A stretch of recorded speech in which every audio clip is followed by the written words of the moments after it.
भारतीय सिनेमा जिसका जन्म भी भगवान श्री राम और श्री कृष्ण को बड़े पर्दे पर लाने के लिए हुआ था, लेकिन और फिर उन्होंने कुछ ऐसी फिल्मों का निर्माण करना आरंभ कर दिया जिसमें देश की सेना से ज्यादा ईमानदार माँ सीता और प्रभु श्री राम की प्रेम कहानी पर सवाल खड़ा करके माता सीता को एक दुखियारी नारी बताकर धीरे धीरे बॉलीवुड में कुछ लोगों को समझ में आने लगा कि बॉलीवुड और उनके भविष्य की डूबती नैया को अगर कोई बचा सकता है तो वो है श्री राम का नाम।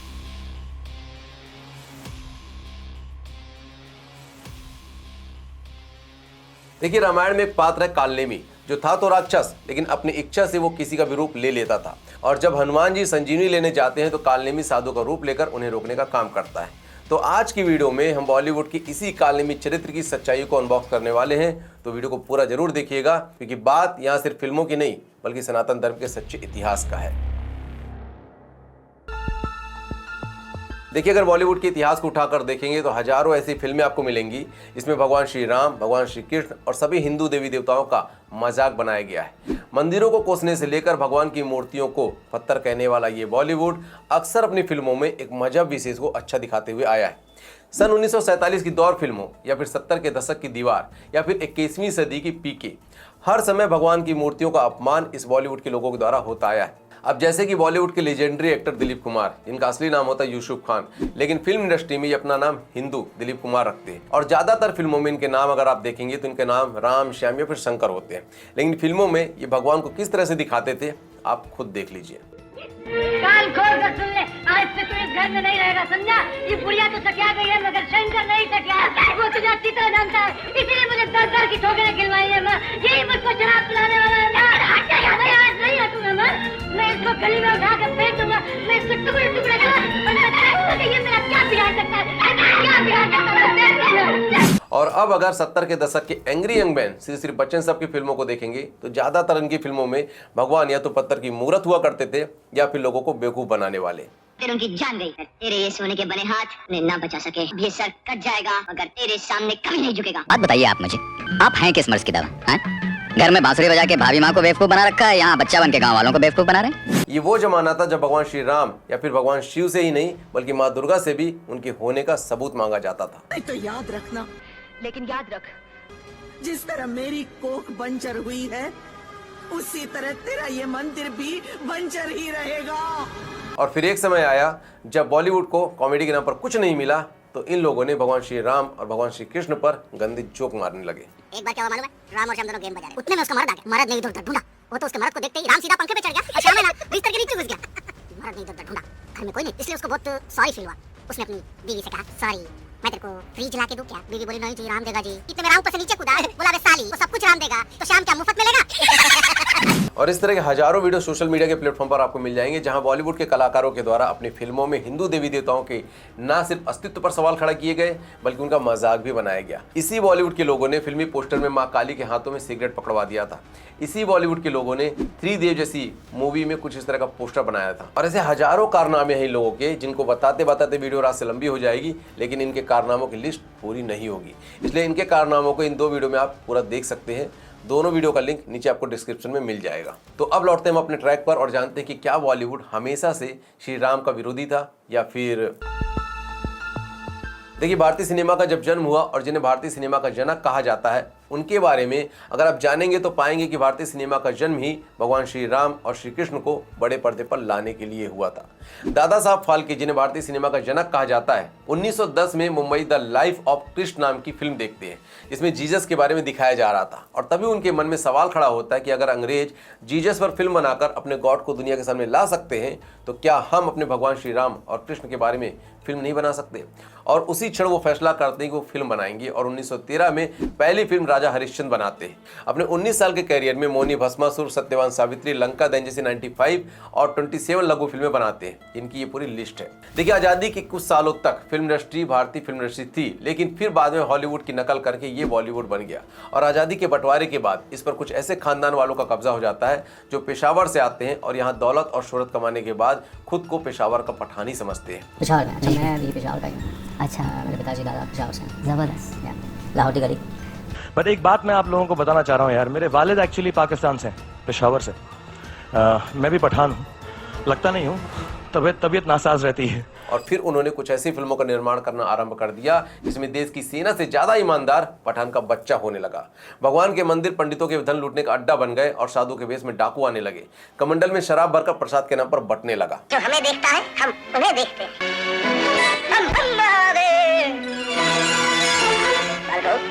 ये चरणामृत ग्रहण करो, तुम्हारा कल्याण होगा। हरे कृष्णा हरे रामा जैसे कीर्तन पर दम लगवाया गया। सलीम और अनारकली की प्रेम कहानी घर घर तक पहुंचाई गई, लेकिन मां सीता और प्रभु श्री राम की प्रेम कहानी पर सवाल खड़ा करके मां सीता को एक दुखियारी नारी बताकर उनके नाम पर लज्जा जैसी फिल्म बनाकर फर्जी फेमिनिज्म का पूरा कारोबार किया गया। स्मरण करते हुए मैंने एक एक पल एक एक युग की तरह काटा है और उसका परिणाम ये है कि आप मेरे चरित्र पर प्रश्न उठा रहे हैं। अगर मैं रावण की बात मान लेती ना देवर जी, तो बिना लड़े ही आप दोनों युद्ध हार जाते। फिर क्या होता आपके पराक्रम का, आपके वंश का, आपके सदाचार का? मेरे साहस, मेरे धैर्य, मेरे विश्वास, मेरे प्रेम का यही फल मिल रहा है आज कि भरी सभा में मेरा अपमान, मेरा परित्याग। अब्दुल चचा दिल के भले हो गए। हनुमान भक्त कसाई की दिए हुए ताबीज से जीतने लगे। स्मगलर, टेररिस्ट, गुंडे, देशद्रोही, डाकू सब हीरो बन गए। भगत सिंह की जगह बुरहान वानी क्रांतिकारी बन गया। इंडिया पाकिस्तान ने मिलकर खेला हमसे बॉर्डर बॉर्डर, ना हमें छोड़े हिंदुस्तान, अब ना हमें छोड़े पाकिस्तान। अरे कोई तो हमसे भी पूछे कि हम क्या चाहते हैं। पार भी लेंगे, पार भी लेंगे, हम लेके रहेंगे आजादी। लेकिन पिछले कुछ सालों से अगर आप देखेंगे तो पैटर्न बदला हुआ है। तो अचानक ऐसा क्या हुआ कि जो बॉलीवुड एक जमाने से सनातन का अपमान कर रहा था वो अचानक से सनातनी हो गया? आखिर जो कलाकार पूजा पाठ को वेस्ट ऑफ मनी बताते थे वो अचानक से धार्मिक कैसे हो गए? आइए जानते हैं चैप्टर नंबर 3 में। देखिए 24 मार्च 2020 को भारत में लॉकडाउन की घोषणा होती है और उस साल 12 बड़ी फिल्में थिएटर में आने से रुक जाती है, जिसमें बॉलीवुड को करीब 5,000 करोड़ रुपए का नुकसान होता है। और उसी साल जून में सुशांत सिंह राजपूत की हत्या होती है और यहीं से बॉलीवुड का ड्रग्स वाला चेहरा भी पूरा देश देखता है। सुशांत सिंह राजपूत की मौत आत्महत्या नहीं बल्कि एक हत्या थी, ये पूरे देश के साथ बॉलीवुड वालों को भी पता होता है, लेकिन अपनी फिल्मों में सेकुलरिज्म और भाईचारे का पाठ पढ़ाने वाला बॉलीवुड उनकी मौत पर चुप रहता है, जिसे देखकर देश की जनता काफी गुस्से में आती है और सोशल मीडिया पर बायकॉट बॉलीवुड के रूप में अपना गुस्सा जाहिर भी करती है। 2022 में धीरे धीरे लॉकडाउन खुलता है और बॉलीवुड की फिल्में थिएटर में आती हैं, लेकिन इसी साल थिएटर में द कश्मीर फाइल्स रिलीज होती है और 75 सालों से जो झूठे सेकुलरिज्म का पाठ बॉलीवुड वालों ने देशवासियों को पढ़ाया था, कश्मीर के बारे में झूठ बताया था, वो सब सामने आ जाता है। दूसरी तरफ दक्षिण सिनेमा, जिनकी फिल्मों की रीमेक बनाकर बॉलीवुड करोड़ों कमा रहे थे, उसने अपनी फिल्मों को पैन इंडिया लेवल पर रिलीज करना शुरू कर दिया। कंतारा जैसी फिल्में जो मात्र 16 करोड़ रुपए में बनती है, 350 करोड़ रुपए कमाती है, लेकिन वही आमिर खान की लाल सिंह चड्ढा को कोई नहीं पूछता। एक तरफ जब साउथ फिल्म इंडस्ट्री अपने धर्म, अपनी संस्कृति को फिल्मों के माध्यम से बड़े पर्दे पर दिखा रहा था, तो वहीं बॉलीवुड अपनी कॉपी पेस्ट की दुकान चलाने में बिजी था। एक के बाद एक फिल्में बॉलीवुड की फ्लॉप हो रही थी, लेकिन उनका घमंड खत्म होने का नाम नहीं ले रहा था। And if you don't like me, don't watch me. Like I can't help it. हमने कहीं ना कहीं थोड़ी सी वो गलती कर दी कि हमने साइलेंस रखा था, वो हमारी शराफत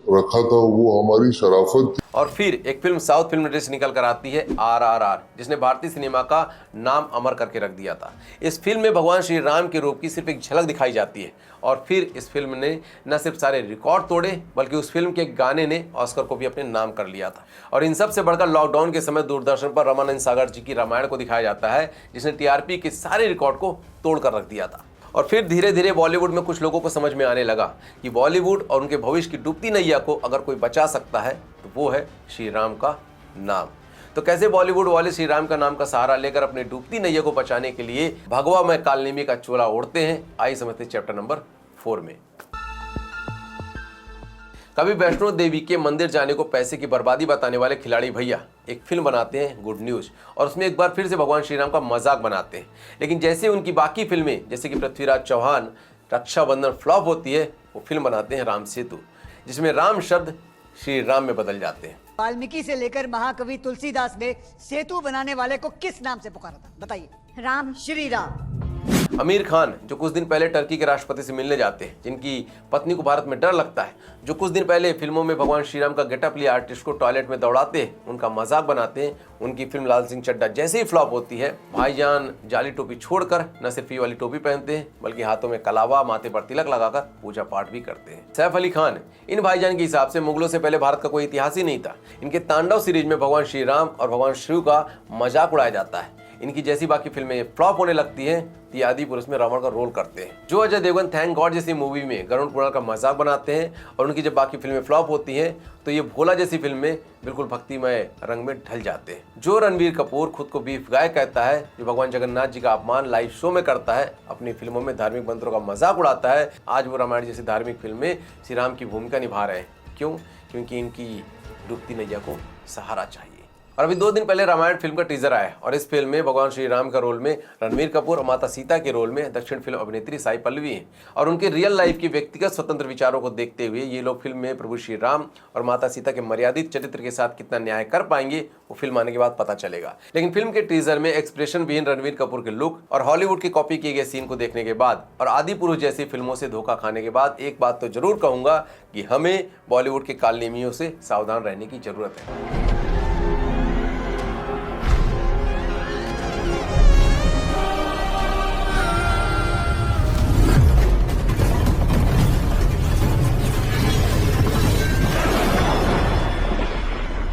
बाकी आदि पुरुष में जिस तरह से भगवान श्री राम और रामायण का मजाक बनाया गया था, उसके बाद मैं आप लोगों से पूछना चाहता हूं कि क्या भगवान श्री राम और रामायण पर फिल्म बनाने की आज़ादी इन बॉलीवुड वालों को होनी चाहिए? क्या भगवान श्री राम या फिर किसी भी धार्मिक ग्रंथ पर बनी फिल्म को रिलीज करने से पहले धर्मगुरुओं को दिखाना चाहिए? इसमें सरकार का क्या रोल होना चाहिए और क्या उन्हें ऐसा कानून बनाना चाहिए जिसे सनातन धर्म को बदनाम करने वाली फिल्मों और उनके कलाकारों को कंट्रोल किया जा सके?